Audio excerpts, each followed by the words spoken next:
کہ 4 قسم کے سوال ہونے میں میدان حشر میں ہر انسان سے.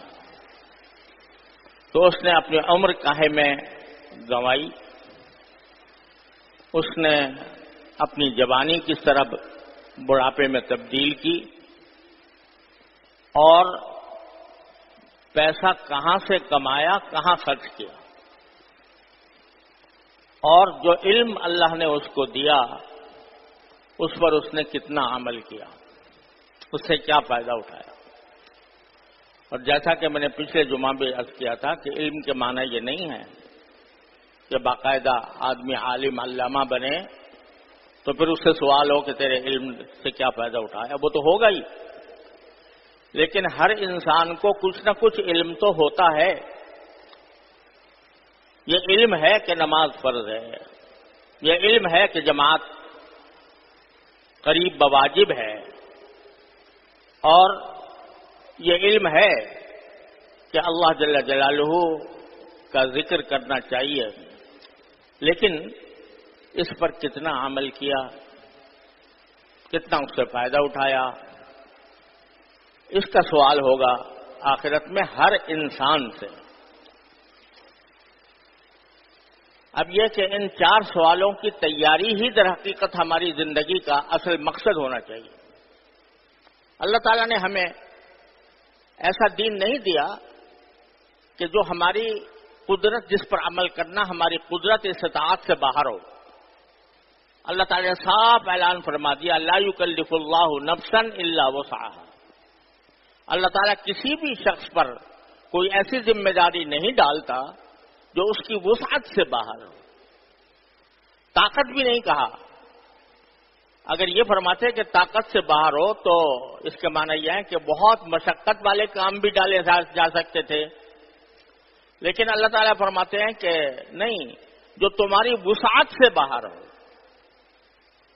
بہت سی چیزیں وسعت سے باہر تو ہوتی ہیں، طاقت سے باہر نہیں ہوتی ہیں، لیکن اللہ تبارک و تعالیٰ فرماتے ہیں صرف طاقت سے نہیں، تمہاری وسعت سے باہر میں کسی بات کا تمہیں حکم نہیں دوں گا، اور نہ کوئی ایسی ذمہ داری ڈالوں گا جس کو اٹھانا تمہارے لیے بہت دشوار ہو. صاف صاف فرما دیا ما جعل علیکم فی الدین من حرج.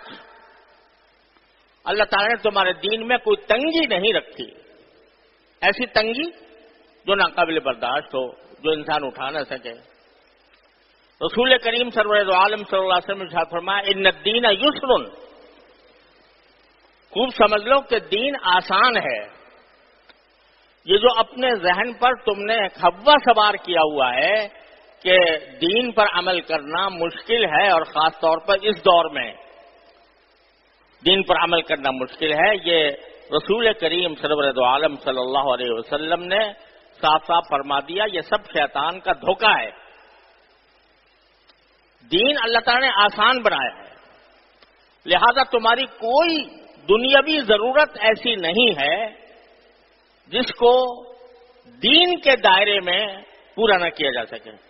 بھائی کھانا تمہارے لیے حلال، پینا تمہارے لیے حلال، جائز طریقے سے روزی کمانا تمہارے لیے حلال، نکاح کرنا تمہارے لیے حلال، اپنی بیوی بچوں کے ساتھ خوشگوار زندگی گزارنا تمہارے لیے حلال، چلنا پھرنا تمہارے لیے حلال، جائز طریقے سے تفریح کرنا تمہارے لیے حلال. اگر دیکھو تو اس کائنات میں، اس دنیا میں جتنے کام ہیں ان میں حلال کاموں کی تعداد کہیں زیادہ ہے. حرام چیزیں تو بہت تھوڑی ہیں، بہت تھوڑی سی ہیں. اگر ان کا مقابلہ حلال چیزوں سے کیا جائے تو حلال بہت بڑی وسعت رکھتا ہے، اور حرام چیزیں تو چند ہیں. بھئی شراب نہ پینا، زنا نہ کرنا، بد نظری نہ کرنا، اور سود نہ کھانا، رشوت نہ لینا، یہ گنی چنی چند چیزیں ہیں.